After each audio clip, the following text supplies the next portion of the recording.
Insiden perahu terbalik juga pernah dialami seorang nelayan warga Kampung Pajagan, Desa Cikahuripan, Cisolok, Sukabumi, Jawa Barat, yang sehari-hari mencari ikan di Pelabuhan Ratu.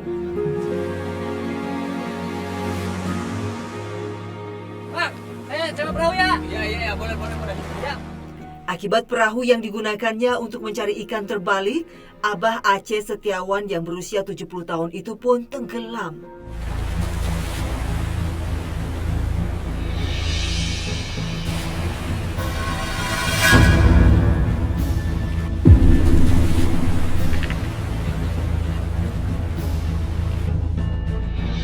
Oh pernah. Penyebabnya itu barat aja, angin barat gitu. Besarkan ombaknya jadi perahunya terbalik lagi lah gitu. Terhempas ombak besar, Abah Aceh yang tengah menjaring ikan semar atau ikan kembung bertarung hidup dan mati di telan lautan selatan. Ya saya kan minum air laut, terus naik lagi ke perahu, sampai ngos-ngosan. Ya air lautnya keminum, jadi sesak lah kayak gitu napasnya. Ketika berhasil menyelamatkan diri, Abah Aceh bersyukur masih diberikan kesempatan kedua oleh Allah Subhanahu wa Ta'ala. Tidak hanya itu, perahu sewaan yang digunakan Abah untuk mencari ikan terkadang bocor saat sedang melaut. Wah, perahunya bocor lagi nih.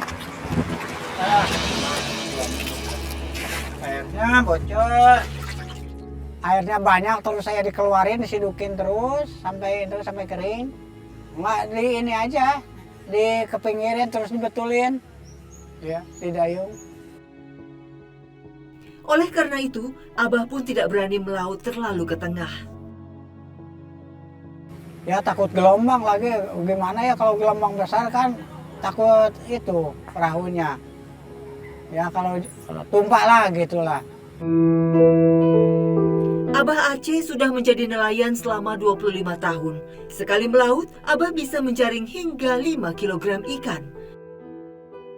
Ikan-ikan hasil tangkapannya sebagian dijual mentah, sebagian lagi diolah istrinya menjadi ikan bakar.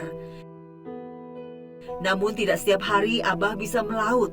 Kalau cuaca tidak memungkinkan, Abah bisa berhari-hari, bahkan berminggu-minggu tidak bisa mencari nafkah. Ya kesulitan hidup yang lagi barat itu habis gimana sih kalau mau melaut, habis gelombangnya lagi besar gitu lah. Jadi nggak bisa ke laut maksudnya gitu lah. Nggak bisa kebutuhan beli beras sehari-hari.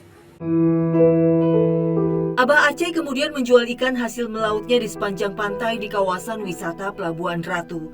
Ikan semar dan ikan kembung dijual Abah dengan harga Rp15.000. Ikan. Abah berharap bisa meraup untung dari hasil berjualan ikan karena banyaknya wisatawan terutama pada hari libur. Namun nyatanya tetap saja sulit mendapatkan pembeli. Punten, mau pinjam dulu, karena boleh nggak buat foto? Oh, boleh. Punten ya, Mbak ya? Dek, fotoin ya. Oh iya kak, sebentar.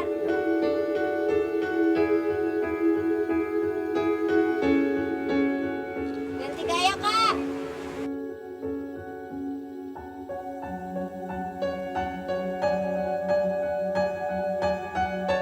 Ya kadang-kadang bukannya sulit lagi di sini tuh kan tempatnya tempat wisata. Jadi banyak restoran juga di sini. Jadi kan saya bingung lagi jualannya. Kalau ada orang lewat ya baru saya jualan ikan. Oh kadang-kadang laku gitu ya. Kadang-kadang enggak gitu ya. Penghasilan Abah Aceh dari jualan ikan keliling pun tidak menentu. Kadang bisa mencapai Rp50.000, tapi tidak jarang pula Abah hanya membawa pulang uang Rp30.000. Oh kalau dibilang cukup sih enggak. Cuman saya harus bagaimana lagi dah gitu. Pekerjaan sehari-hari. Oh ya nggak kebanding kalau di ini melaut mah kan nyawa taruhannya. Tidak mau hanya bergantung dari pembeli di sekitar pantai, Abah Aceh juga mencoba menawarkan ikan hasil melautnya ke restoran-restoran yang banyak terdapat di kawasan Pelabuhan Ratu. Kalau rezeki, Abah Aceh bisa jadi pemasok ikan di rumah makan itu. Berbagai upaya dilakukan Abah agar ikan hasil melautnya bisa laku untuk bisa mencukupi kebutuhan hidup istri dan kedua anaknya. Alhamdulillah, ada wisatawan yang tampak antusias membeli ikan segar milik Abah. Ikannya berapa? 15 saja, 15 gitu. 15 tiga ini. Iya, 15 satu, berarti satu ikan 15. Iya, buat oleh-oleh dibawa pulang ke rumah buat keluarga. Iya, soalnya langka katanya. Jarang ada di tempat lain. Ya paling dibakar lah, dibikin saus manis. Sebagian ikan hasil melaut Abah diolah menjadi ikan bakar oleh sang istri, Lia Yuliawati. Sehari-hari, Lia membantu Abah bekerja dengan berjualan ikan bakar keliling kampung. Ikan-ikan itu semuanya dicuci dan dibersihkan terlebih dulu oleh Lia. Selanjutnya, Lia mulai meracik bumbu ikan bakarnya dengan menghaluskan bawang putih, bawang merah, cabai, garam, dan gula. Bumbu yang dihaluskan itu kemudian dicampur dengan kecap manis. Selesai membuat bumbu, Lia menyiapkan alat panggangnya. Ikan-ikan itu lalu diolesi dengan bumbu dan dibakar satu persatu. Sambil dibakar, sesekali bumbunya dioleskan agar meresap. Setelah semua selesai, Lia tinggal mengemasnya dalam plastik sebelum akhirnya dibawa jualan keliling. Lia hanya bisa mencari nafkah kalau Abah berhasil mendapatkan ikan. Ya nggak dagang, gimana mau dagangnya kalau nggak ke laut, nggak ada penghasilannya. Ya kalau dibilang cukup sih nggak cukup gitu. Kalau bapak ke laut ya setiap harinya aku jualan kalau dapat ikannya, kalau nggak dapat ya begitulah. Lia mulai berkeliling kampung menjajakan ikan bakar buatannya. Ikan bakar yang dikemas dalam plastik dijual dengan harga Rp5.000. Sebelum menjadi pedagang ikan bakar, Lia pernah bekerja sebagai TKW di Uni Emirat Arab. Namun, nasib apes dialami Lia. Selama bekerja di sana, ia kerap mendapatkan penganiayaan dari anak majikannya.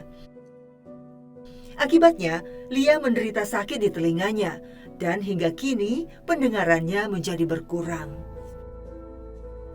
Ya karena kesulitan kondisi keuangan ekonomi di sini ya, jadi dulu pernah kerja ke Abu Dhabi. Ya pulang dari Abu Dhabi mau kerja lagi nggak dapat, kesulitannya. Ya majikannya, kita majikan baik tapi anak-anaknya gitu ya yang mukul kepala, telinga sampai ada perubahan lah, nggak denger lah sampai sekarang gitu. Jadi nggak bisa gitu. Jualan juga kalau ada penghasilan di laut, kalau nggak ada ya beginilah. Gangguan pendengaran yang diderita Lia tentu berpengaruh dalam aktivitas sehari-hari, termasuk saat berdagang keliling. Lia kadang tidak mendengar panggilan calon pembelinya. Bu, beli bu! Bu, ibu beli, bu!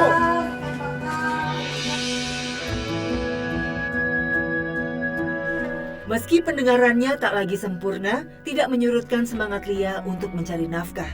Tidak mudah berjualan ikan bakar di sekitar kawasan laut yang banyak dihuni nelayan, karena rata-rata warga sudah punya ikan sendiri. Ditambah banyak tempat makan yang menunya juga didominasi hasil laut. Ya di sini kan situasinya nelayan ya, tapi nggak seberapa gitu. Semuanya pada punya, kadang-kadang beli di luar lah gitu. Soal ikan sih semuanya pada punya gitu. Restoran gitu ada, restoran pemakan ikan ada banyak. Kecuali orang pendatang gitu, kadang-kadang kalau rame gitu, kalau sepi seperti ini ya ada. Sahabat Hikmah, jika merasa lelah atau capek usai bekerja seharian dalam mencari rezeki halal, maka nikmati dan syukurilah. Karena Allah Subhanahu wa Ta'ala menyukai hambanya yang bekerja keras. Sesungguhnya Allah Ta'ala senang melihat hambanya bersusah payah, lelah dalam mencari rezeki yang halal. Hadis riwayat Ad-Dailami. Bekerja mencari nafkah dan rezeki halal dinilai sebagai salah satu bentuk jihad. Lelah karena bekerja bahkan menjadi penggugur dosa-dosa kecil. Barang siapa yang di waktu sore merasa capek, lelah lantaran pekerjaan kedua tangannya mencari nafkah, maka di saat itu diampuni dosa baginya. Hadis riwayat Tabrani. Mau dong, Bu. Ya, serahkan. Masih baru, Bu. 3 aja ya. Ya, Berapa? 3. 30. Udah ini aja. Makasih ya, Bu ya. Oh, lebih suka ikan bakar. Karena lebih enak aja gitu, bumbunya lebih berasa. Ya, enak lah. Kasihan juga sih lihat keadaan emak jual keliling-keliling gitu kan, jauh-jauh sambil ngebantu juga sih buat emak. Masih ada ikan yang belum laku. Alih-alih dibawa pulang oleh Lia, sisa dagangannya ia bagikan kepada lansia yang ditemuinya di jalan. Masya Allah, meski hidup pas-pasan, Lia tak pernah lupa berbagi kepada sesama. Bahkan Abah Aceh juga selalu ingat akan kewajibannya kepada Allah Subhanahu wa Ta'ala. Meski menghabiskan hari-harinya di lautan yang penuh resiko, ia tidak pernah meninggalkan ibadahnya dan selalu berdoa memohon keselamatan serta rezeki bagi keluarganya.